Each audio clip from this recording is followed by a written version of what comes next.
도널드 트럼프가 20일 미국 제47대 대통령으로 공식 취임합니다. 트럼프 당선인의 임기는 현지 시각 미 동부 시간 20일 정오부터 시작될 예정입니다. 취임식과 취임 선서도 이 시간에 시작합니다. 애초 미국 워싱턴의 의회 의사당 앞에 야외 무대에서 진행될 예정이었으나 북극 한파가 예상되면서 의사당 안에서 열리게 됐습니다. JD 벤스 부통령 당선인도 같은 날 취임 선서를 하고 트럼프와 함께 무대에 올라 새 행정부의 공식 출범을 알리게 됩니다. 그는 존 로버츠 대법원장 앞에서 취임 선서를 한 뒤 취임사를 하고 향후 4년간의 국정 비전을 밝힐 예정입니다. 그는 취임식을 마치고 의회 오찬과 군 사열 행사 등을 한 뒤 백악관에 입성할 예정입니다. 대선 때 사실상 취임 당일 하루는 독재를 하겠다는 의사를 밝힌 트럼프 당선인은 이날 경제, 통상, 이민, 에너지, 대외 정책 등에 대한 100여 개의 무더기 행정명령을 통해 국정 드라이브를 걸 것으로 전망되고 있습니다. 대외적으로 가장 관심을 끄는 것은 캐나다, 멕시코, 중국에 대한 즉각적인 고율 관세 부과 시행 여부입니다. 트럼프 당선인은 지난해 11월 대선 승리 직후에 불법 이민 및 마약 유입 방지에 노력하지 않는다는 이유로 취임 당일 멕시코와 캐나다에는 각 25%, 중국에는 10%의 관세를 추가로 부과하겠다고 공개적으로 언급했습니다.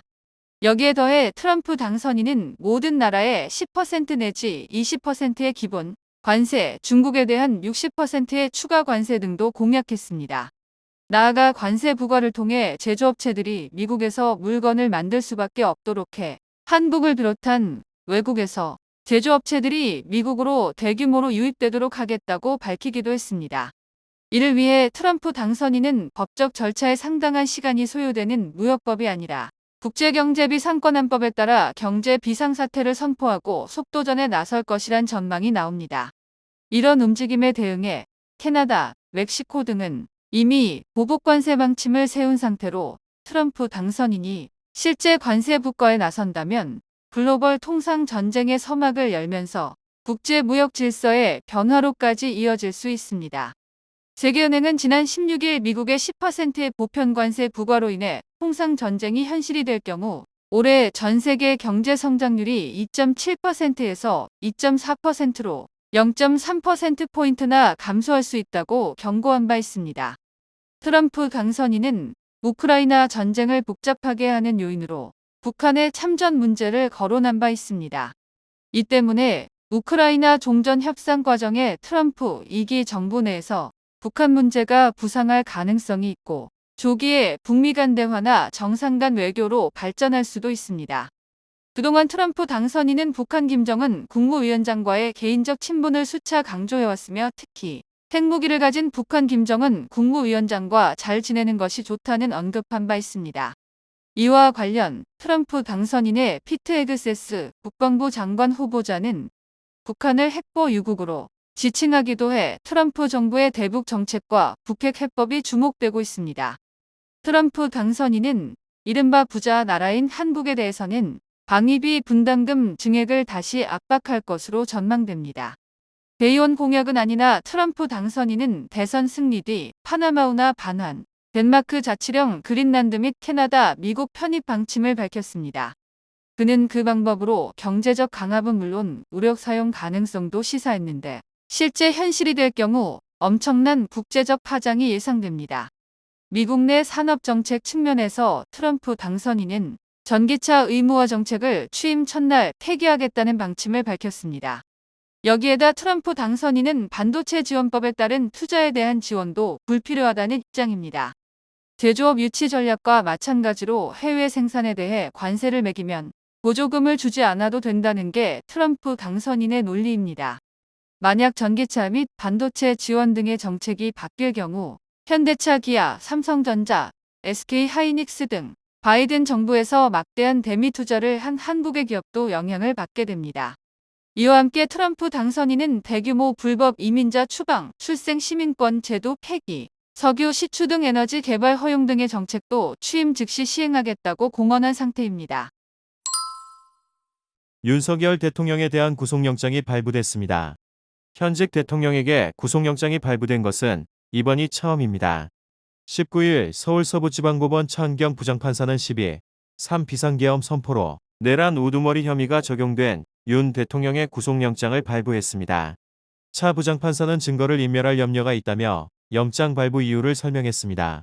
경기의왕시 서울구치소 구인 피의자 대기실에 머무르던 윤 대통령은 일반 수용동으로 이동하게 됐습니다. 체포기간 포함해 최대 20일간 구속 상태로 고위공직자범죄수사처와 검찰 수사를 받을 전망입니다. 윤 대통령이 서울구치소 수용동으로 이동하면 일반 수용자들과 같이 이름과 주민등록번호, 주소 등 인적사항을 확인하고 간단한 신체 검사를 받아야 한다. 또 미결 수용 수의로 옷을 갈아입어야 하고 수용자 번호를 달고 이른바 머그샷도 찍게 됩니다. 앞서 차 부장판사는 18일 오후 2시부터 오후 6시 50분까지 4시간 50분 동안 윤 대통령에 대한 영장실질심사를 진행했습니다. 공수처 검사들은 오후 2시 15분부터 채 10분간 구속수사의 필요성에 대해 발언했다. 윤 대통령의 내란주의 혐의가 소명되며 범죄의 중대성을 강조한 것으로 보인입니다. 윤 대통령에 대한 구속영장 심사에 소요된 4시간 50분은 앞서 구속영장이 청구됐던 박근혜 전 대통령 때인 8시간 40분과 비교해 절반 수준에 불과합니다. 윤 대통령은 공수처, 법원 등 사법기관과의 법률 다툼에서 모두 패배하는 수모를 겪게 됐습니다. 지난해 12월 20일 헌법재판소는 윤 대통령이 탄핵심판 관련 서류 수취를 거부하자 송달된 것으로 간주한다고 밝혔습니다. 헌재가 우편, 전자송달 등 여러 방법으로 서류를 보내려 했으나 번번이 무산되자 내린 결정입니다. 같은 달 30일에는 공수처가 서울서부지법에 청구한 윤 대통령 체포영장이 발부됐습니다. 당시 윤 대통령 변호인단은 영장 청구 권한이 없는 기관에서 영장을 청구한 만큼 당연히 기각돼야 한다고 주장했지만 받아들여지지 않았습니다. 올해 초에는 윤 대통령 측이 제기한 체포수색영장, 집행이의 신청이 서울서부지법에서 기각됐습니다. 법원은 신청인이 검사 또는 사법경찰관의 구금압수에 관한 처분에 대한 불복의 형식으로 체포영장과 수색영장 발부에 대해 다투는 것은 부적법하다고 밝혔습니다. 법조계에서는 법원이 윤 대통령에 대한 내란 혐의를 인정한 것이라는 평가가 나오고 있습니다. 법조계 관계자는 헌법상 현직 대통령은 내란 혐의에 대해서만 형사불소추 특권이 적용되지 않는데 법원이 체포영장에 이어 구속영장까지 발부하면서 윤 대통령이 받는 내란 혐의를 인정한 셈이 됐다고 말했습니다.